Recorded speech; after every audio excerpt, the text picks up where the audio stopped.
दोस्तों, क्या आपको पता है हमारे मोहसिन अल-अज़ीम इस जहां में नबी रसूल अल्लाह के बाद हमारे मोहसिन अल-अज़ीम बिलाशुबा हमारे वालिदैन ही। अगर ये बात हमारे समझ में पेवस्त नहीं तो हमारा शुमार बदनसीबों में दर्ज है। जो शख्स रोज़ाना अपने वालिदैन के लिए मग़फ़िरत की दुआ मांगे, चाहे वालिदैन जिंदा हों या फौत हो गए हों, तब भी उलमा फरमाते हैं सारी जिंदगी इस शख्स के रिस्क में बेबरकती नहीं होगी।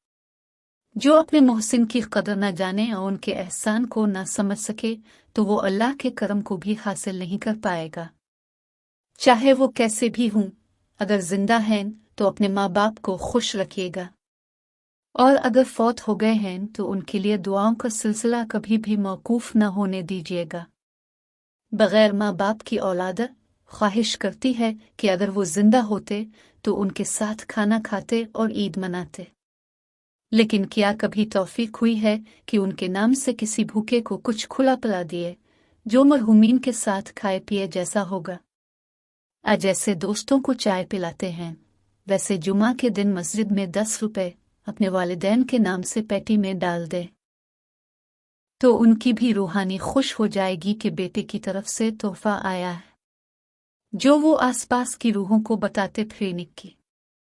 अपना हक जताकर वालिदैन से उनके गाले पसीने की मेहनत और लाखों की प्रॉपर्टी तो हासिल कर लेते हैं, लेकिन क्या उनके लिए कुछ शफकत, कुछ वक्त, कुछ पैसे या कुछ दुआएं भी दे रहे हैं?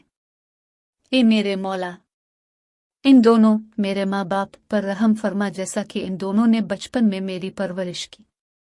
खुदा करे वो लम्हे कभी ख़त्म न हो जिस वक्त हमारे वालिदैन मुस्कुराते हैं, जैसे देखकर हमें एक उम्रा करने का सवाब मिलता है। अल्लाह मुझे और अब सबको अपनी रहमतों के साया में रखिए। हम सब की माँ बाप की मग़फ़िरत फरमाए और हमारी औलाद को तौफीक दे कि वो भी हमारी मग़फ़िरत का ज़रिया बने। आमीन या रब्बल आलमीन।